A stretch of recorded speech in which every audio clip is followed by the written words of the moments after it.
विवेक चूडामणी. विवेक चूडामणी ग्रंथामध्ये श्लोक नंबर 20 बरोबर. तर काल सांगितलं होतं कि जो अधिकारी होता है उसको ही फल की प्राप्ति होती है कहीं पर. यहाँ पर भी ब्रह्म विद्या का फल जो मोक्ष है उस मोक्ष स्वरूप फल की प्राप्ति भी अधिकारी को ही होगी. तो कौन सा अधिकारी हो सकता है इस विद्या का, उस अधिकारी का भी वर्णन किया था. कहा था कि मेधावी पुरुष विद्वान वहापुह विचक्षण इत्यादि श्लोक. और उक्त लक्षण लक्षित कहने से साधन चतुष्टय संपन्न भी वो अधिकारी होना चाहिए. फिर साधन चतुष्टय संपन्न होना चाहिए तो साधन चतुष्टय कौन है ये बताना शुरू किया है. तो उसके पहले साधन चतुष्टय की कितनी आवश्यकता है उस बात को भी अन्वय व्यतिरेक करके बताया. यदि साधन चतुष्टय संपन्न यदि रहेगा तभी वो ब्रह्म स्वरूप को प्राप्त हो सकता है. जिसके पास ये साधन चतुष्टयता नहीं है वह उसको मोक्ष स्वरूप की प्राप्ति नहीं होगी. इस बात को भी बताया था. फिर वो साधन चतुष्टय जो है उनका संक्षेप से उल्लेख किया. उद्देश्य प्रकरण जिसको कहते हैं कि 4 है वो विवेक वैराग्य समाधि और मोक्ष. अब उस हरेक एक की व्याख्या करने जा रहे ग्रंथकार. ठीक है. तो उन 4 में से पहला था कौन, विवेक. तो विवेक किसको कहते हैं उसको बता रहे अब इस 20 नंबर के श्लोक में. तो श्लोक को पढ़ते हैं. ब्रह्म सत्यम जगन्मिथ्ये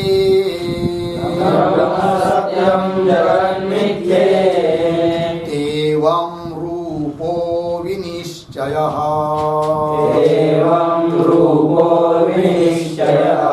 सोऽयं नित्यानित्य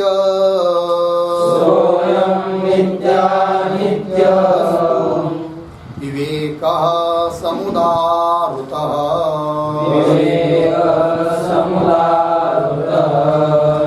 ब्रह्म सत्यं जगन्मिथ्ये एवं रूपो विनिश्चयः सोऽयं नित्यानित्यवस्तु विवेकः समुदाहृतः. ब्रह्म सत्यम जगत मिथ्या इति एवं रूपः विनिश्चयः सः अयं नित्यानित्य वस्तु विवेकः समुदाहृतः. ठीक है. अन्वय सरल है. तो देखिए भाई विवेक किसको कहते हैं इस श्लोक को याद कीजिएगा. हाँ तो विवेक की व्याख्या इसमें दी है. तो देखिए ब्रह्म सत्यम, ब्रह्म सत्य है और जगत मिथ्य है. 2 बात. ब्रह्म सत्य है जगत मिथ्य. इति एवं रूपः इस प्रकार का जो विनिश्चय, विनिश्चय करते हैं विशेषेण निश्चय विनिश्चय. इस प्रकार का जो विशेष रूप का निश्चय है उसको बोलते हैं विनिश्चय. विशेषेण निश्चय विनिश्चय. सह अयम वह यह नित्यानित्य वस्तु विवेक समुदाहृतः. देखिए तो ब्रह्म सत्य है. सत्य अर्थात नित्य है. सत्य का ही अर्थ होता है नित्य, त्रिकालाबाधित, जिसका कभी भी किसी के भी द्वारा किसी भी काल में बाध नहीं होता है उसको बोलते क्या, सत्य. तो हम लोगों को साधकों को हर एक व्यक्ति को ये निश्चय कर लेना चाहिए कि ब्रह्म ही सत्य है. ठीक है. कौन है वो ब्रह्म, तो जिसको अलग अलग नाम है. ब्रह्म है कि नहीं, कूटस्थ आत्मा है कि नहीं, सत चित आनंद ये उसका स्वरूप है. वो सभी दुनिया का सभी यावत कल्पित पदार्थों का अर्थात अविद्या और अविद्या कार्य जितना भी जगत है इन सब का अधिष्ठान है. कौन, ब्रह्म है कि नहीं, अधिष्ठान है और वह सत्य है. उसका कभी भी बाध नहीं. उस ब्रह्म को छोड़कर यावत पदार्थ ये सब कैसे जी, मिथ्या है. अब एक प्रश्न है कि भाई सत्य है ब्रह्म, वो नित्य हुआ, और ब्रह्म को छोड़कर बाकी सब क्या है फिर मिथ्या। तो उसको अनित्य शब्द से भी तो कह सकते थे कि ब्रह्म सत्य है, नित्य है, और उससे भिन्न बाकी का प्रपंच क्या है, अनित्य है। किंतु यहाँ पर अनित्य शब्द का प्रयोग न करके शब्द का प्रयोग किया है मिथ्या। हम लोगों का निश्चय कैसा होना चाहिए, मिथ्या। तो क्या है, अनित्य शब्द का अर्थ होता है नाशवान, ठीक है कि नहीं, और मिथ्या शब्द का तात्पर्य होता है कि बस आभास मात्र है, कल्पित, कहने भर के लिए है, वस्तुता वो वस्तु वही वहां पर है नहीं। ऐसी जो वस्तु होती है उसको बोलते हैं क्या, मिथ्या। जैसे रज्जु के ऊपर जो सर्प है कि नहीं, वो मिथ्या है। मिथ्या है मतलब क्या, वहां का विवेचन करेंगे, वहां संशोधन करेंगे, खोजेंगे तो वहां पर सर्प नाम की चीज मिलेगी ही नहीं, केवल कहने भर के लिए है। जो वस्तु काल्पनिक होती है कि नहीं, उसको बोलते हैं क्या, मिथ्या। इसको शास्त्रीय भाषा में बोलते हैं सत असत से विलक्षण। अर्थात जिस वस्तु को सत रूप से भी नहीं कह सकते, असत रूप से भी नहीं कह सकते, और सत असत उभय रूप से भी नहीं कह सकते, अपितु सत और असत इनसे जो विलक्षण होती है उसको बोलते हैं क्या जी, मिथ्या। अनिर्वचनीय, कल्पित, प्रातिभाषिक, प्रतीति मात्र सत्तावान, वस्तुता है नहीं, ये कह दिया, ठीक है ना। ऐसा कहने का क्या तात्पर्य है, तो देखिए जो कल्पित वस्तु है उसको सत नहीं बोल सकते। रज्जु के ऊपर प्रतीत होने वाला जो सर्प है उसको सत नहीं कह सकते, क्योंकि सत उसको कहते हैं हम लोग जिसका कभी भी किसी के भी द्वारा बाध नहीं होता है। और जबकि रज्जु के ऊपर प्रतीत होने वाला जो सर्प है उसका बाध होता है। बाध होता है मतलब क्या है कि नहीं, वो मिथ्या है, वो है नहीं, ऐसा निश्चय उसके बारे में होता है। कब, रज्जु का ज्ञान होने के बाद, तो उसको सत नहीं कह सकते। सत क्यों नहीं कह सकते, उसको बाध होता है। अच्छा असत बोलो, फिर सत नहीं है तो असत बोलो, तो असत भी नहीं कह सकते। उस प्रतीत होने वाले सर्प को असत भी नहीं कह सकते, क्यों, उसकी प्रतीति आती है।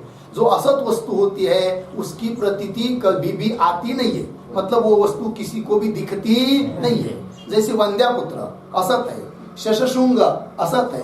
क्यों असत बोलते हैं उनको हम लोग, कि उसकी प्रतीति, उसका अनुभव, वो वस्तु कभी भी किसको भी दिखती नहीं है, इसलिए वो क्या हो गई, सर्प जबकि सामने दिखाई दे रहा है इसलिए उसको असत नहीं कर सकते। फिर सत असत दोनों मिलकर कहो, नहीं कर सकते, क्योंकि दो विरोधी धर्म एक साथ एक काल में रह नहीं सकते। तो सत असत रूप भी नहीं है, फिर है कैसी, सत असत से विलक्षण। सोपे सरल भाषा में कहना हो तो बस दिखने भर के लिए है, वस्तुता है नहीं। और जब किसी वस्तु के बारे में इस प्रकार का निश्चय हो जाता है आदमी का कि बस है नहीं, दिखता है केवल, तो उसको प्राप्त करने की कभी भी साधक की इच्छा हो, किसी भी व्यक्ति की इच्छा होती नहीं है कि नहीं। जैसे समझ लीजिए किसी को बहुत ज्यादा प्यास लगी हो, है कि नहीं, तड़प रहा हो, और सामने जल दिखाई दे रहा है, किंतु उसको ये पता है कि वो जल नहीं है, जलाभास है, अर्थात जिसको हम लोग कहते हैं मृगजल है।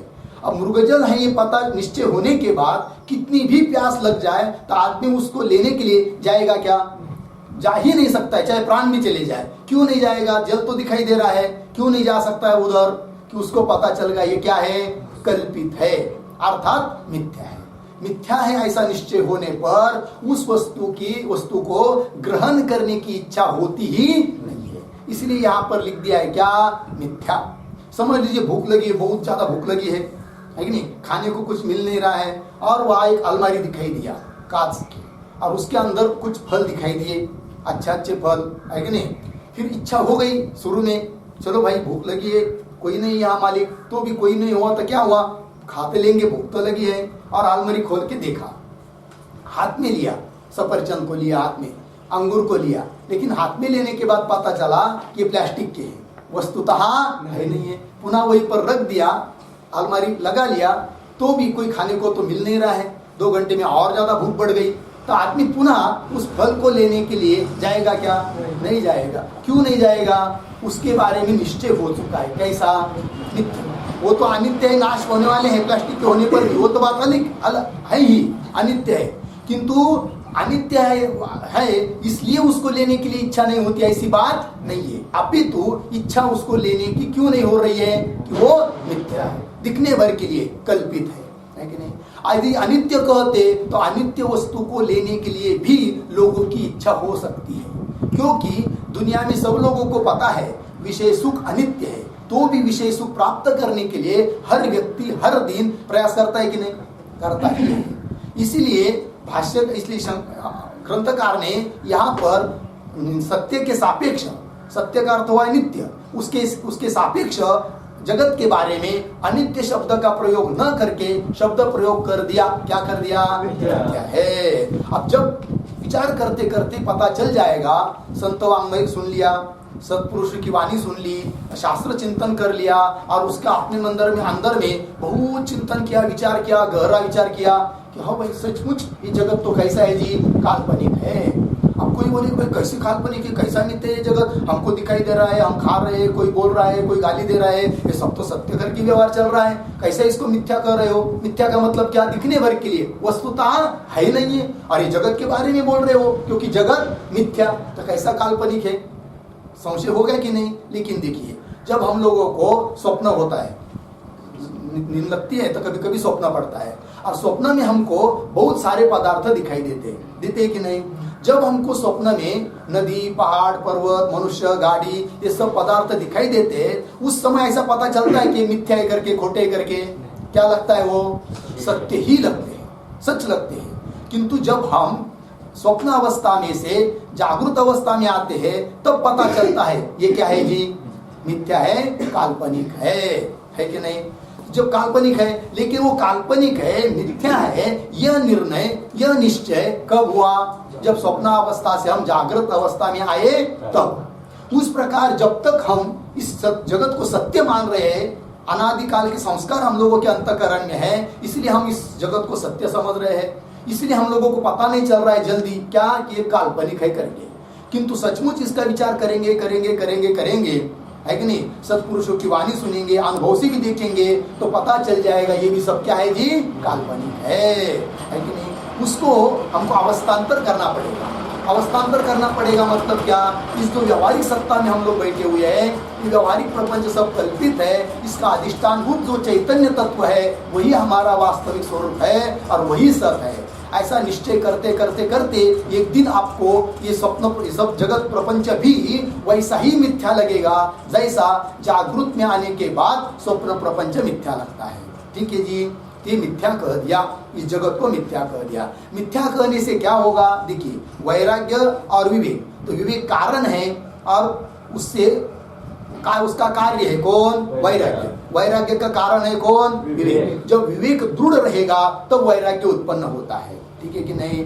अब इस जगत को यदि अनित्य कहते तो वैराग्य पूरा उत्पन्न नहीं होगा इस जगत के बारे में। जब इसको मिथ्या कह दिया और मिथ्या कहने के अनुसार ही साधक ने उसी प्रकार से इसका चिंतन किया कि जगत कैसा है जी, ये कल्पना मात्र है, दिखता है केवल, वस्तुतः है नहीं, ऐसा निश्चय करेंगे इस जगत के बारे में लालसा ही रहेगी नहीं, इसको प्राप्त करने की इच्छा ही नहीं रहेगी। अर्थात इससे क्या उत्पन्न होगा, वैराग्य उत्पन्न होगा।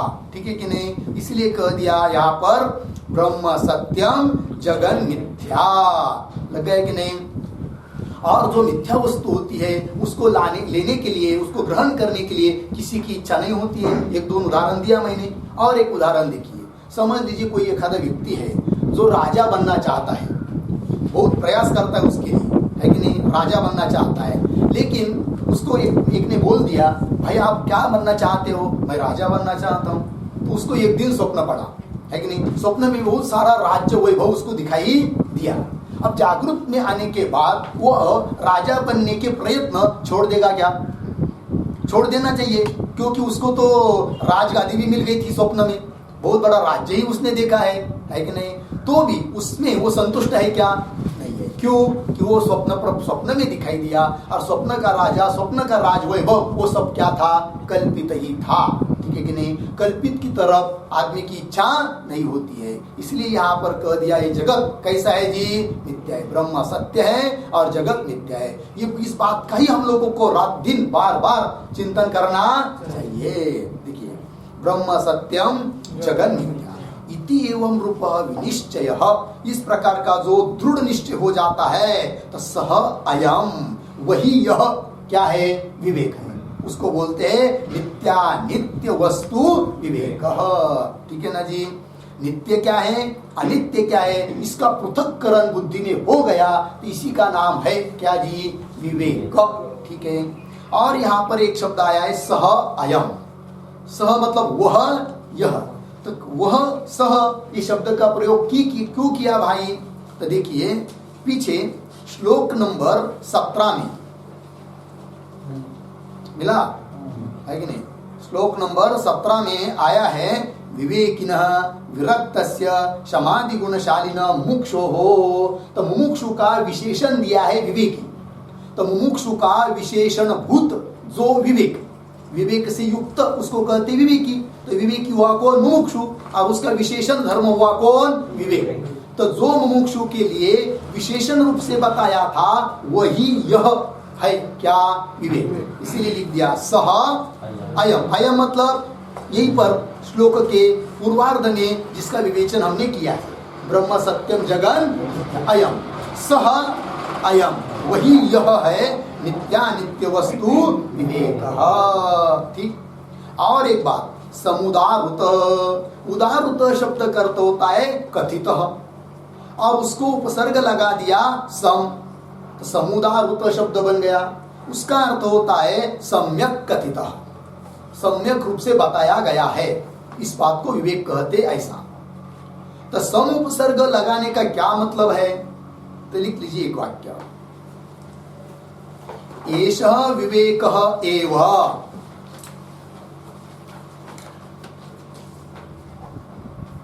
एषः विवेकः एव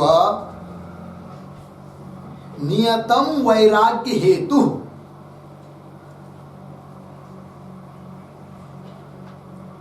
नियतम वैराग्य हेतु इति सम उपसर्गेण द्योतितम, इति सम उपसर्गेण द्योतितम।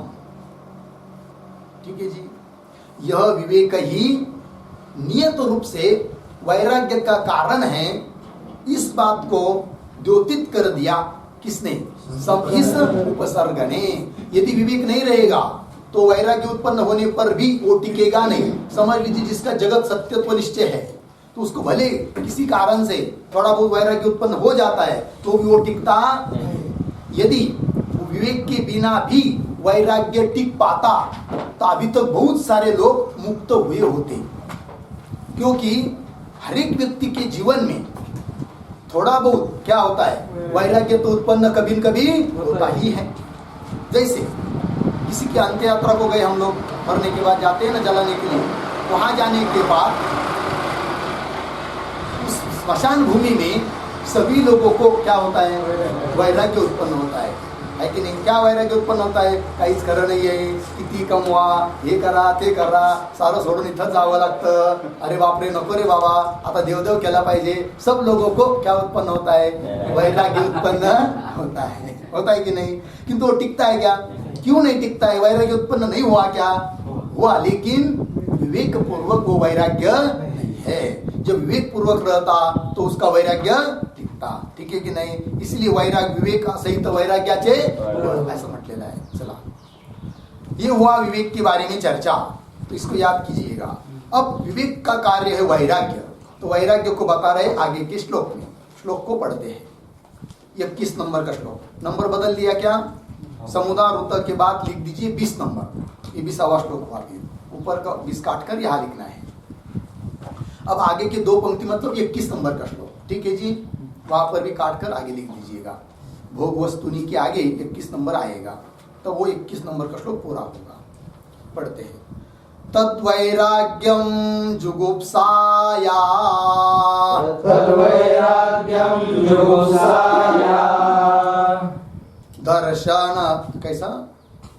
दर्शन श्रवणादिभिः, दर्शन श्रवणादिभिः, देहादि ब्रह्म पर्यन्ते, देहादि ब्रह्म पर्यन्ते, नित्ये भोगवस्तुनि यनित्ये भोगवस्तुनि तद्वैराग्यं जुगुप्साया दर्शनश्रवणादिभिः देहादिब्रह्मपर्यन्ते यनित्ये भोगवस्तुनि तद्वैराग्यम जुगुप्सा या दर्शन श्रवणादिभिः देहादि ब्रह्म पर्यन्ते ही अनित्ये भोगवस्तुनि। ठीक है, दर्शन श्रवणादिभिः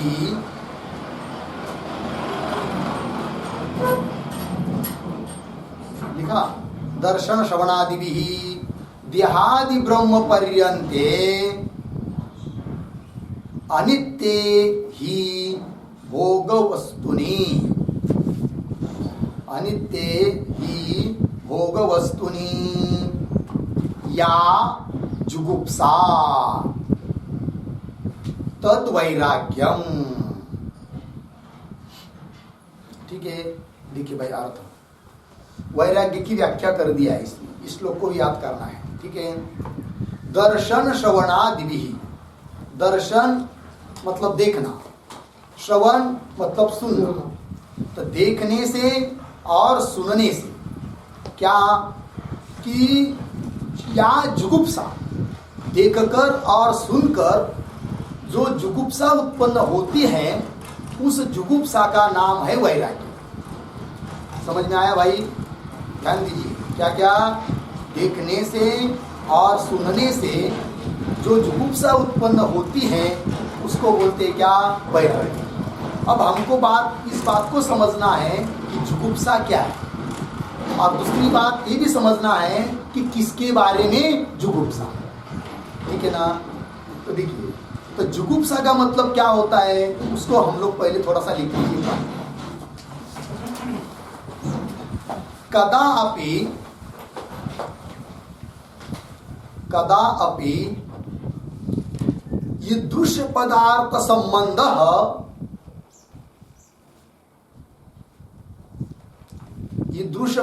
संबंधः मा भूत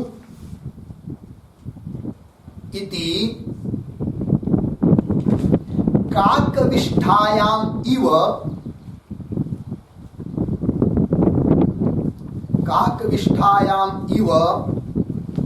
असह्य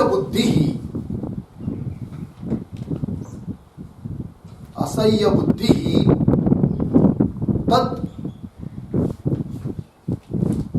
जुगुप्सा।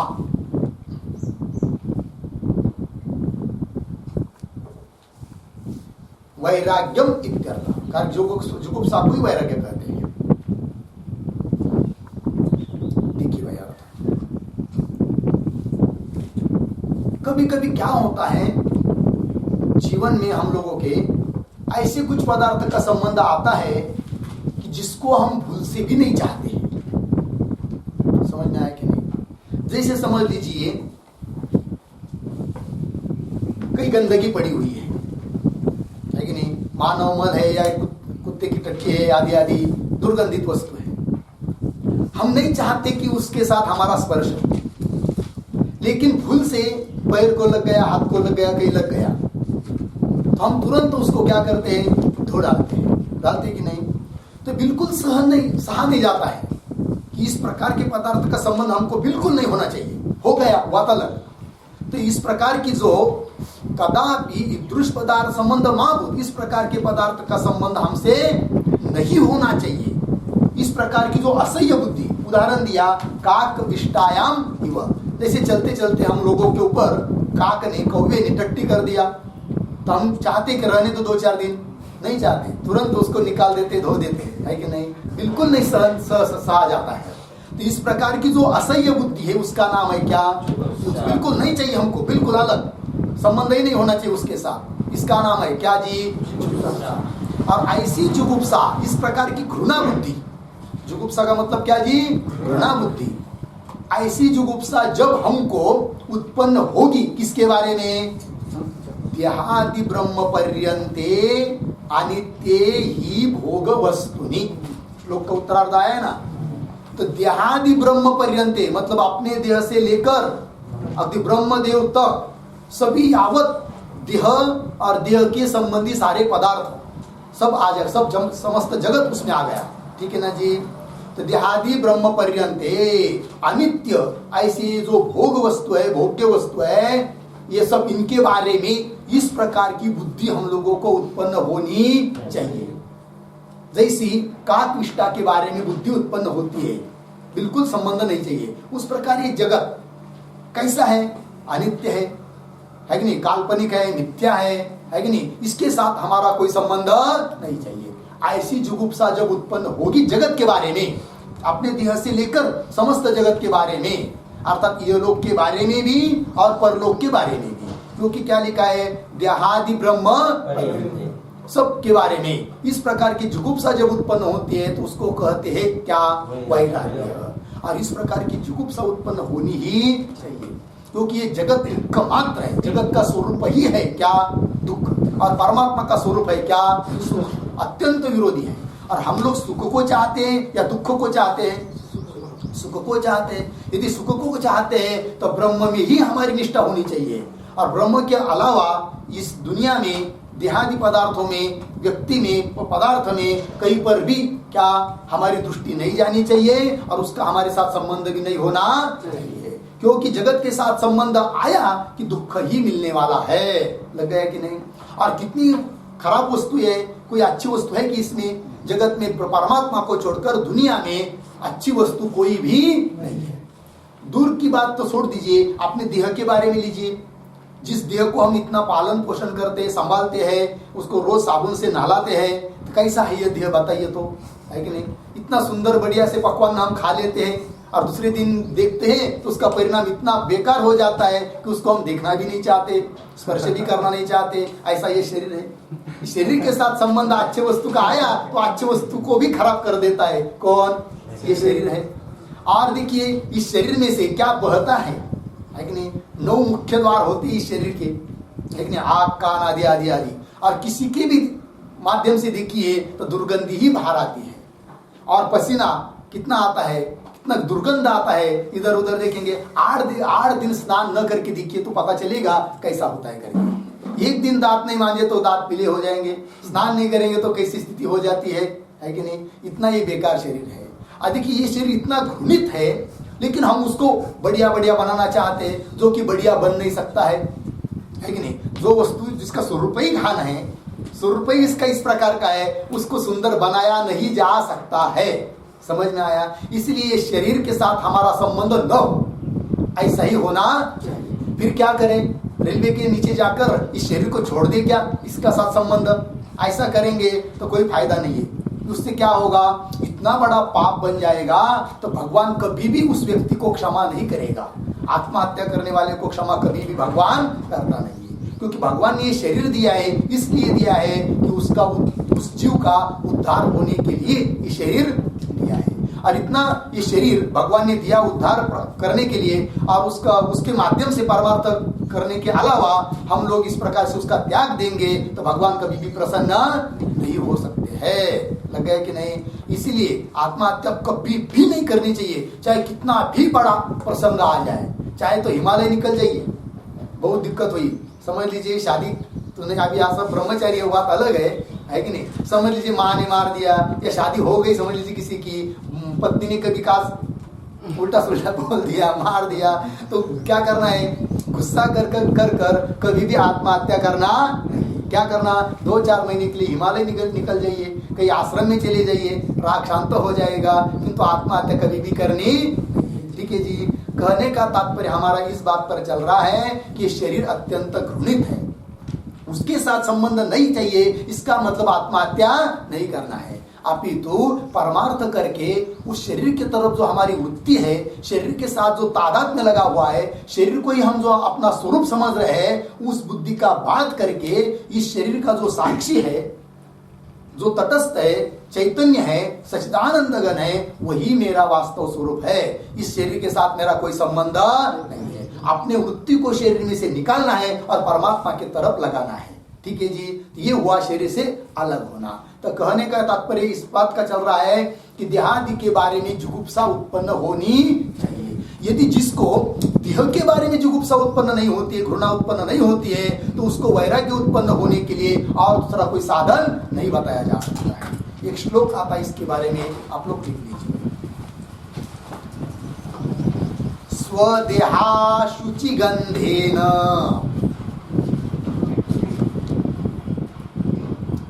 स्वदेहा शुचि गंधेन न विरज्येत यः पुमान्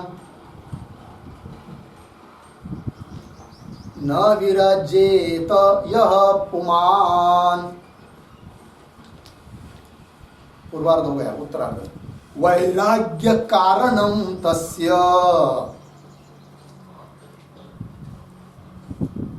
वैराग्य कारणम तस्य किमन्यदुपदिश्यताम् किम अन्यत् उपदिश्यताम् किमन्यदुपदिश्यताम्। देखो भाई अर्थ, स्वदेह अपना देह जो कि अत्यंत अपवित्र है, अशुचि है, गंधेन गंध से युक्त है, दुर्गंध से युक्त है, और ऐसे इस देह से भी यह पुमान न विरज्येत, जो पुरुष इससे विरक्त नहीं हो सकता है कि नहीं? तो ऐसे पुरुष के लिए वैराग्य कारणम तस्य वैराग्य कारणम अन्यत् किमुपदिश्यताम्, उसको वैराग्य उत्पन्न होने के लिए और किसका उपदेश करे? किसी बात का उपदेश नहीं किया जा सकता है जिसको अपने देह के बारे में भी वैराग्य उत्पन्न नहीं होता है। क्योंकि देह इतना दुर्गंधमय शरीर है कि नहीं? ये शरीर के ऊपर जो चमड़ा लगा है ना, इसलिए ठीक है। समझ लीजिए, इसको चमड़ा थोड़ा सा उतार देंगे ना तो पता चलेगा ये शरीर कैसा है करके। इसलिए शरीर के बारे में कभी भी आसक्ति नहीं रखनी चाहिए। तो अपने शरीर के बारे में भी नहीं और दूसरे के शरीर के बारे में भी नहीं, किसी के भी शरीर के बारे में आसक्ति नहीं रखनी चाहिए। इतना ही नहीं, शरीर के संबंधी जो पदार्थ है, वस्तुएं है, व्यक्ति है, किसी के भी बारे में क्या आसक्ति नहीं रखनी चाहिए। उसी समस्त जगत के बारे में घृणा उत्पन्न होनी चाहिए। और यदि हम लोगों ने समझ लीजिए इस जीवन में परमार्थ करके आत्म साक्षात्कार नहीं संपादन किया तो क्या होगा? अन्य जन्म प्राप्त करना पड़ेंगे। जैसे बैल होना पड़ेगा, है कि नहीं? तो बैल, घोड़ा, गधा, है कि नहीं, हाथी, महिष, रेड़ा, ये सब वस्तु लोगों को देखिए, इन लोगों को कितना कष्ट है, कितना कष्ट है, कितना कष्ट है। इनके कष्ट के बारे में सोच नहीं सकते। भूख लगती है, प्यास लगती है, पारतंत्रता है, किसी को कुछ कह नहीं सकते हैं।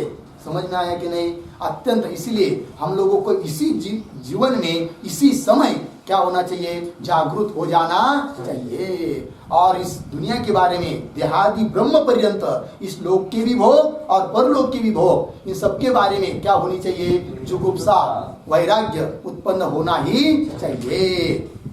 ठीक है ना जी?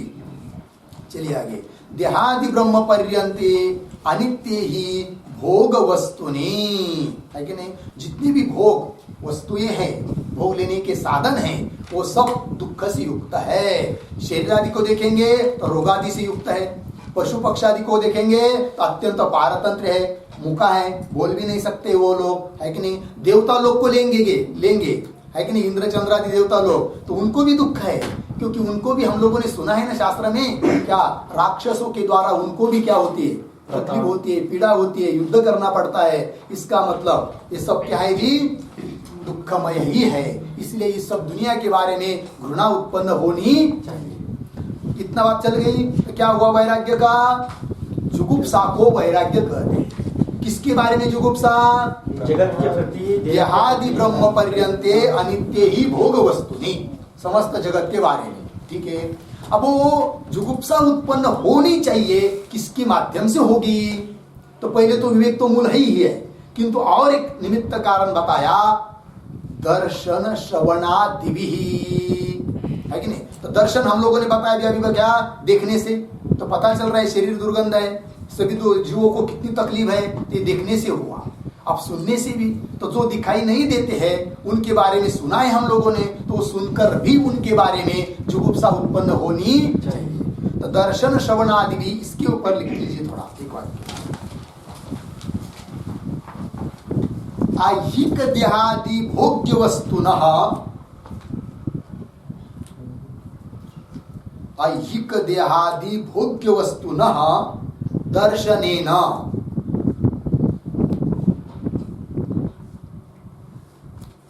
ऐहिक देहादि भोग्य वस्तुनः दर्शनेन अर्धविराम आमुष्मिक दिव्य देहादि आमुष्मिक दिव्य देहादि भोग्य वस्तुनः श्रवणेन श्रवणेन अर्धविराम आदिपदेन आदिपदेन दृष्टजातीयस्य दृष्टजातीयस्य श्रुतजातीयस्य अनुमानेन इति अनुमानेन इति पूर्णविराम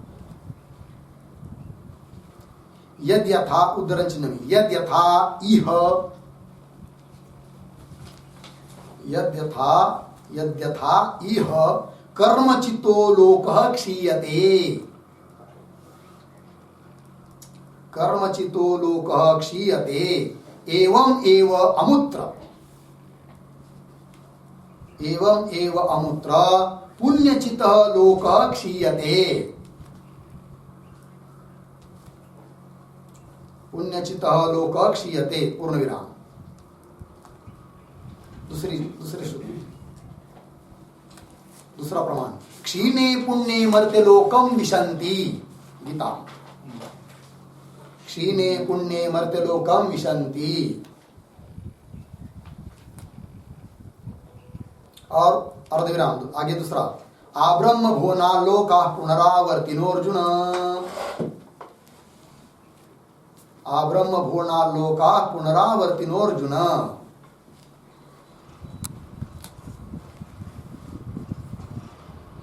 दूसरा भूम्नः अन्यदार्थम भूम्नः अन्यदार्थम और एक यत् कृतकम तत् अनित्यम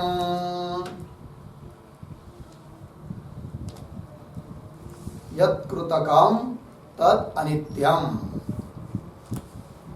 देखिए भैया अर्थ तो श्लोक में पद आया है दर्शन श्रवणादि भी लग गया जी दर्शन मतलब देखने से और सुनने से तो देखने से मतलब कहा देखिए ऐहिक देहादि भोग्य वस्तु न दर्शनेन ऐहिक मतलब इस लोक में विद्यमान जो देहादि भोग्य वस्तु है उनको देखकर उनसे घृणा उत्पन्न होनी चाहिए मुख्य वाक्य क्या हुआ दर्शन श्रवणादि ही या जुगुप्सा दर्शन श्रवण इत्यादि के द्वारा जो जुगुप्सा किसके बारे में फिर उत्तरार्ध आया देहादि ब्रह्म पर्यंत ठीक है ना तो दर्शन मतलब देखने से तो देखने से शरीर इत्यादि को देखकर सभी भोग्य पदार्थों को देखा ये सब कैसे है जी अनित्य है तो देखने से उनके बारे में क्या उत्पन्न होनी चाहिए जुगुप्सा ऐहिक ऐहिक देहादि भोग्य वस्तु न दर्शनेन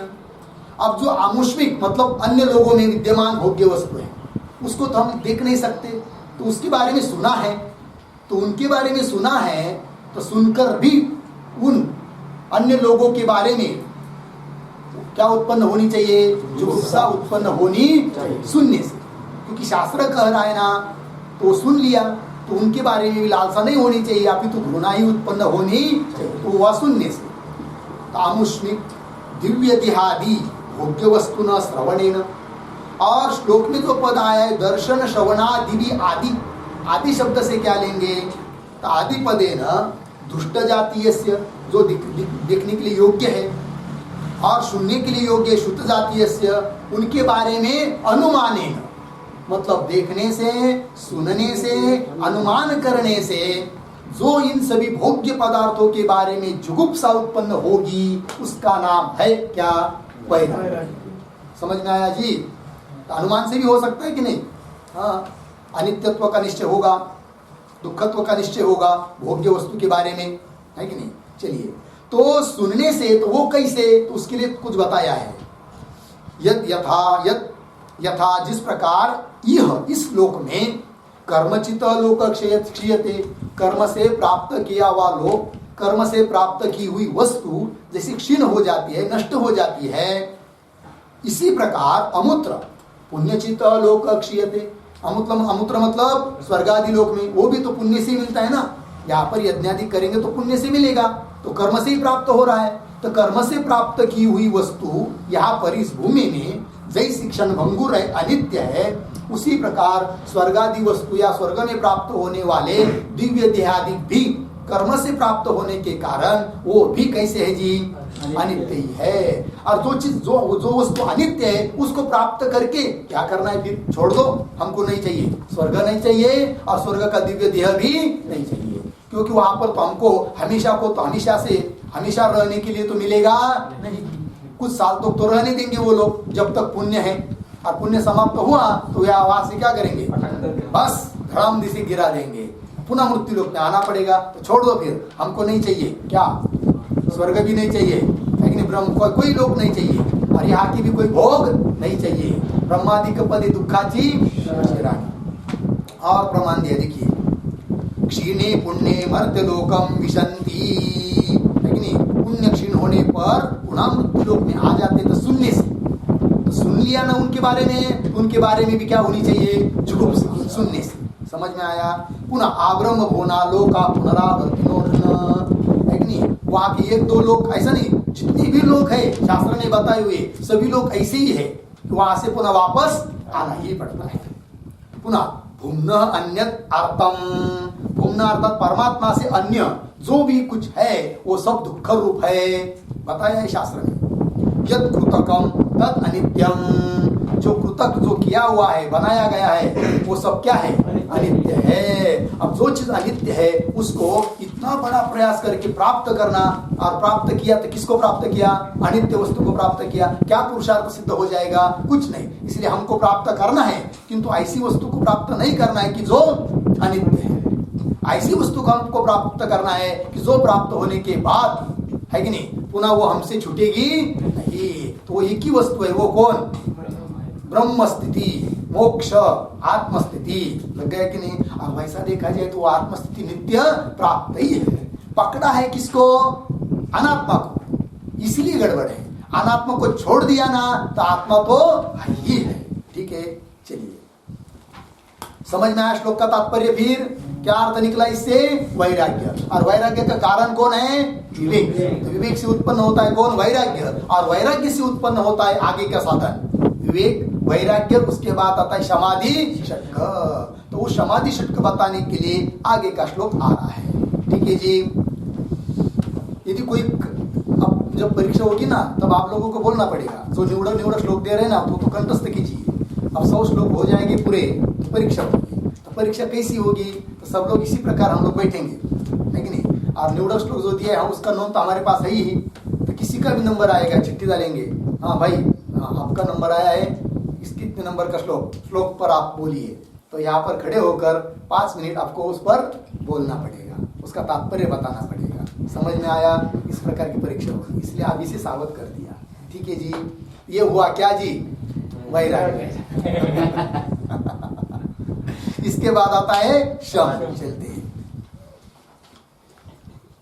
श्लोक नंबर 22।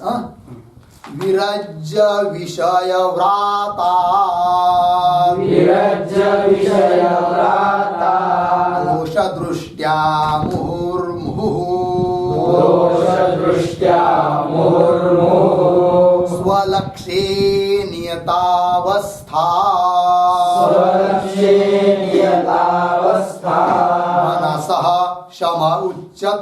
मनसः शम उच्यते, विरज्य विषय व्राता, दोष दृष्ट्या मुहुर्मुहुः, स्वलक्षे नियतावस्था, मनसः शम उच्यते। विरज्य विषय व्राता, दोष दृष्ट्या मुहुर्मुहुः, स्वलक्षे नियतावस्था, मनसः शमः उच्यते। अन्वय देखिए भाई, मुहुर्मुहुः दोष दृष्टिया, मिल रहे पद पीछे उसके, विषय व्रातात् विरज्य, विषय व्रातात् विरज्य मनसः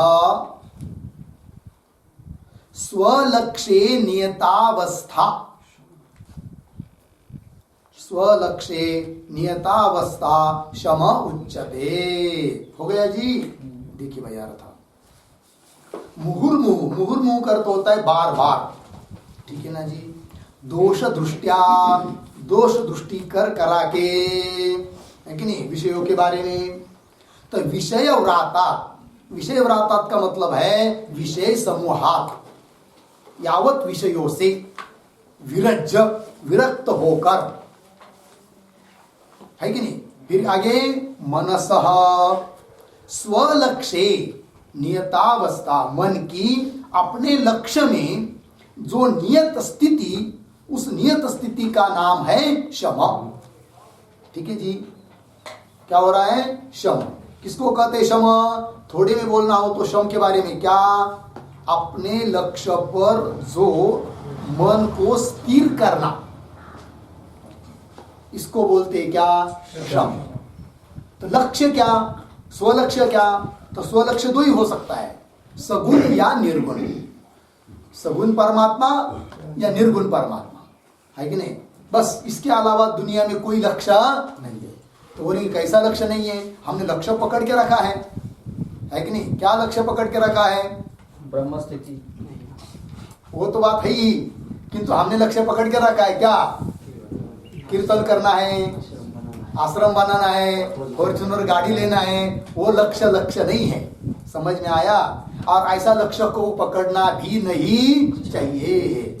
भले हमको कुछ लोग, सब लोग दरिद्री कहे, हाँ इसको कुछ नहीं आया जिंदगी में करने, नहीं आया, बोलने दो लोगों को, उससे कोई फर्क पड़ने वाला नहीं है।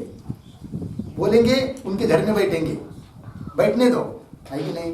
कहीं पर हमको हमारा अपमान भी कर देंगे, समझ लीजिए। कहीं गए हम लोग, बोलेंगे अगल बगल के लोग, देखो ये अभी अभी का बच्चा गया, इतना बढ़िया कीर्तन कर रहा है, गाड़ी लिया, इसको कुछ नहीं आया, छोड़ दो, होने दो अपमान भी, कुछ नहीं फर्क पड़ता है। हमको लोगों को आस्था ही नहीं है, तो अपमान से भी क्या मिलने वाला है? ठीक है कि नहीं। तो लेकिन लोग हमको अच्छे कहे, इसके लिए हमारी जिंदगी हम उस अनात्म वस्तु की तरफ लगाकर बर्बाद कर देना, ये कोई अच्छी बात नहीं है। कहीं डोंगर पर पार पड़ जाएंगे, कभी नदी किनारे के जाएंगे, किसी बड़ी मंदिर में बैठेंगे, है कि नहीं, जहां कोई वारस नहीं है, मधुकरी मांगेंगे और भगवान का चिंतन करेंगे, तो भी हमारा कल्याण हो जाएगा। किंतु इस अनात्म वस्तु के पीछे लगेंगे तो कुछ हाथ में लगने वाला नहीं है। इसलिए दृढ़ पक्का करके रखना चाहिए अपने अपने को।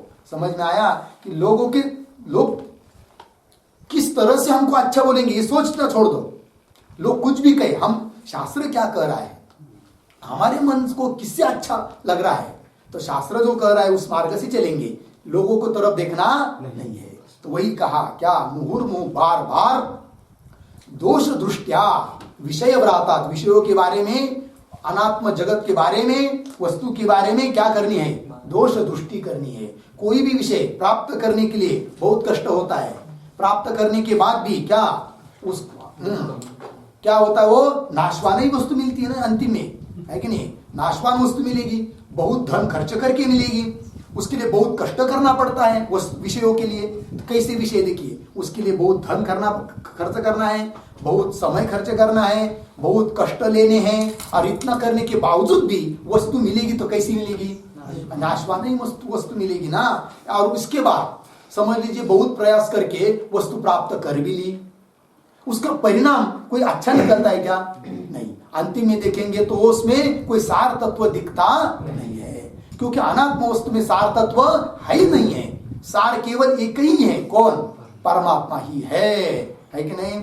इसलिए बाकी के अनात्म वस्तु को छोड़ दो, उनके बारे में दोष दृष्टि करो। तो दोष दृष्टि बता दिया कैसी कैसी करना है करके, है कि नहीं। तो वो क्या है? प्राप्त करते समय कष्ट है, उसका रक्षण करते समय कष्ट है, नाश होता है, उससे तात्पर्य कुछ निकलता नहीं है, उसके लिए बहुत धन भी खर्च करना पड़ता है और उसके लिए बहुत कष्ट भी है, और इतना करके बात करने के बाद भी हाथ में कुछ मिलता नहीं है। 100 करोड़ प्राप्त कर लिया, चाहे 1000 करोड़ भी प्राप्त कर लिया, तो कुछ मिलने वाला नहीं, उससे कुछ सिद्ध होता नहीं है। समझ में आया कि नहीं? चलिए भाई, इसलिए विषयों में बार बार दोष दृष्टि करके सभी विषय समुदाय से विरक्त होकर, है कि नहीं, क्या करना है फिर? आपके मन को ये सब बातें जब समझ में आ जाती है ना, तो मन फिर उधर जाता नहीं है, अपने लक्ष्य की तरफ जाता है। और अपने लक्ष्य की तरफ जब मन स्थिर हो जाता है तो उसी को हम कहते हैं क्या?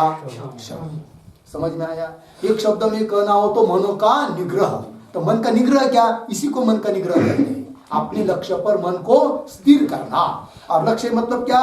सगुण प्राप्ति किंवा निर्गुण प्राप्ति, है कि नहीं? यही बात हुई।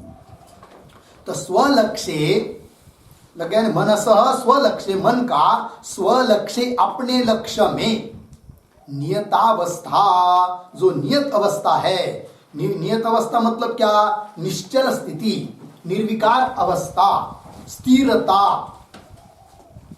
नियतावस्था शमः उच्यते, उसको शम शब्द से कहा जाता है। ठीक है जी। विरज यहां पर लेप प्रत्यय हुआ है, तो लेप प्रत्यय क्या कहता है भाई? एक वाक्य लिख लीजिए। लेपा तृतीया लेपा उत्तरकालिकत्वस्य बोधनात्, उत्तरकालिकत्वस्य बोधनात् वैराग्यजन्यत्वं साधितं भवति।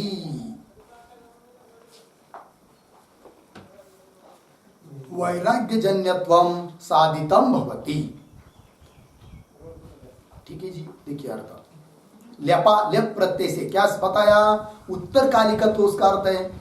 तो पीछे क्या बताया? इन सब विषय समुदाय से वैराग्य विरक्त होकर उसके बाद मन की स्थिति, इसका मतलब वैराग्य कारण हुआ और उसका कार्य हुआ कौन? शम। अब व्यवहार में भी देखिए ना, मन स्थिर कब रहेगा जी? जब अनात्म वस्तु की तरफ हमारा मन नहीं जाएगा। और अनात्म वस्तु की तरफ मन कब नहीं जाएगा? जब उसमें दोष दृष्टि करके वैराग्य प्राप्त कर लेगा तब। इसलिए वैराग्य होगा तो आपसे आप मन क्या हो जाएगा? स्थिर हो जाएगा। और मन का स्थिर हो जाना ही क्या है? शम है। तो उत्तरकालिकत्व से बोधनात् वैराग्यजन्यत्वं साधितम, मतलब वैराग्य से उत्पन्न होता है कौन? शम। ये बात बता दिया लेप प्रत्यय ने। हो गया जी। चलिए, हो गया। तो ये बात भी हो गई। वैराग्य यदि रहेगा तो वही अपना मन अपने लक्ष्य में स्थिर हो पाएगा। वैराग्य नहीं रहेगा तो कुछ भी करेंगे तो मन स्थिर नहीं होगा।